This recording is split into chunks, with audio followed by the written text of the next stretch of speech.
Assalamualaikum warahmatullahi wabarakatuh. Perkenalkan, nama saya Rima Septianingsih dengan NPM 2204010001 dan rekan saya Muhammad Ilham Rahman dan NPM 2204010020. Baik, kami di sini ingin menyampaikan hasil diskusi kami dengan judul Lembaga Pendidikan Non-Formal.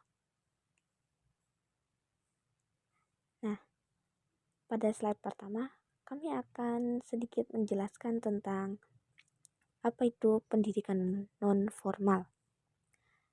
Pendidikan non-formal adalah jalur pendidikan di luar pendidikan formal yang dapat dilaksanakan secara terstruktur dan berjenjang.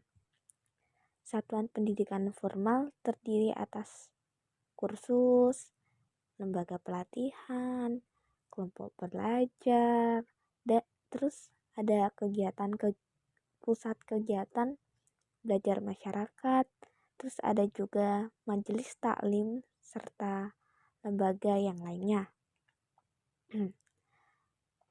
Pada slide kedua ini ada tujuan pendidikan non-formal.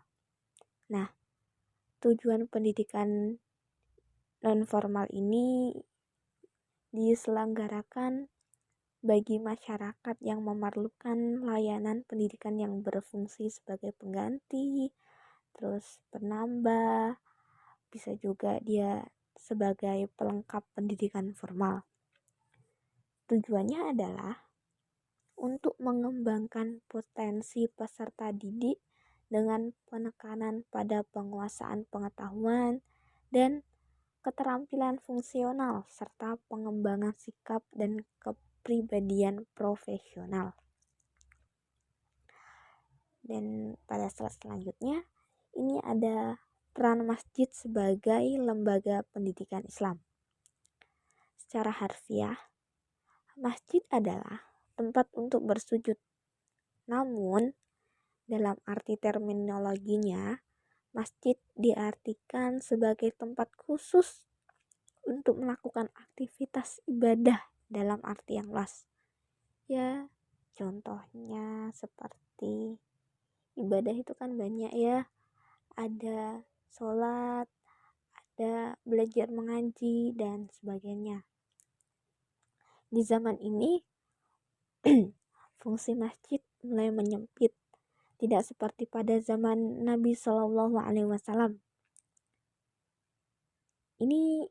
Hal ini terjadi tuh karena lembaga-lembaga sosial keagamaan itu semakin memadat. Jadi, masjid terkesan sebagai tempat ibadah sholat saja.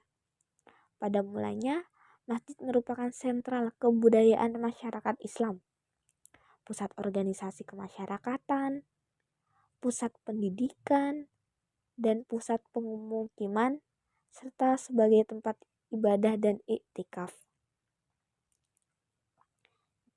Pada slide selanjutnya, implikasi masjid sebagai lembaga pendidikan Islam. Nah, yang pertama, mendidik anak untuk tetap beribadah kepada Allah Subhanahu wa Ta'ala. Yang kedua, menanamkan rasa cinta kepada ilmu pengetahuan dan menanamkan solidaritas sosial serta menyadarkan hak-hak dan kewajiban-kewajibannya sebagai insan pribadi, sosial, dan masyarakat atau warga negara. Memberikan rasa ketentraman, kekuatan, dan kemakmuran potensi-potensi rohani manusia melalui pendidikan kesabaran, perenungan, optimisme, dan mengadakan penelitian. Baik, slide selanjutnya akan dijelaskan oleh Mas Ilham. Kepada Mas Ilham, dipersilahkan. Selanjutnya, fenomena kajian Islam organisasi dalam masyarakat.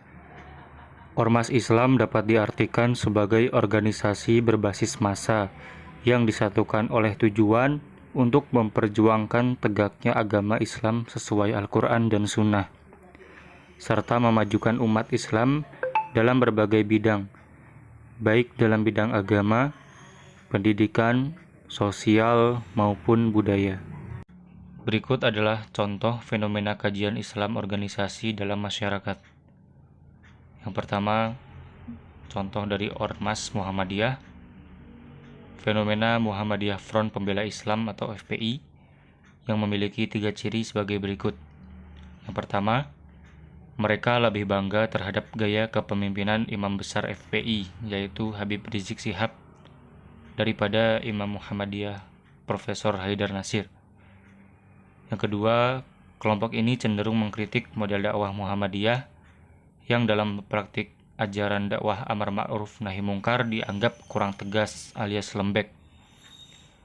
Kemudian yang ketiga, lebih suka gaya dakwah FPI dengan model aksi massa atau demonstrasi di lapangan atau dakwah model sweeping sebagai wujud nahi mungkar. Selanjutnya, contoh yang kedua yaitu Ormas NU. Konflik Nahdlatul Ulama dan Salafi GIS Sunnah di perumahan Geria Indah Serpong. Konflik Nahdlatul Ulama dan Salafi GIS Sunnah di perumahan Geria Indah Serpong terjadi karena kelompok NU dan Salafi GIS Sunnah kerap berbeda pandangan soal masalah ini. Penafsiran tentang Ahlu Sunnah wal Jamaah bersumber dari hadis 73 golongan Iftiraqul Ummah dari Auf bin Malik radhiyallahu anhu yang meriwayatkan sabda Rasulullah Shallallahu Alaihi Wasallam sebagai berikut. Yahudi dulu terpecah menjadi 71 golongan. 1 golongan masuk surga, 70 golongan masuk neraka. Nasrani terpecah menjadi 72 golongan, 1 golongan masuk surga, 71 masuk neraka. Demi zat yang jiwa Muhammad berada di tangannya, umatku akan terpecah menjadi 73 golongan. 1 golongan masuk surga dan 72 lainnya masuk neraka. Ada sahabat yang 63 bertanya, "Wahai Rasulullah, siapa mereka yang masuk surga itu?" Beliau menjawab, "Mereka adalah Al-Jamaah." Selanjutnya, contoh yang terakhir ada dari Majelis Ulama Indonesia atau MUI, yaitu kerusakan lingkungan picu bencana alam. Ini fatwa MUI tentang perusakan hutan. Kepedulian Majelis Ulama Indonesia sebagai Khodimul Ummah atau pelayan umat tidak hanya menyangkut persoalan halal haram bahan pangan. Fatwa MUI juga menebus isu kerusakan lingkungan, salah satunya tentang hutan yang semakin punah akibat pembakaran. Pada 2019, data Kementerian Lingkungan Hidup dan Perhutanan menunjukkan seluas 2,6 juta hektar hutan terbakar. Kemudian 1,6 juta hektar pada 2020 dan 3,5 juta hektar pada tahun 2021. Mungkin itu saja yang bisa kami sampaikan. Kurang lebihnya kami mohon maaf yang sebesar-besarnya. Terima kasih sudah menyimak video ini.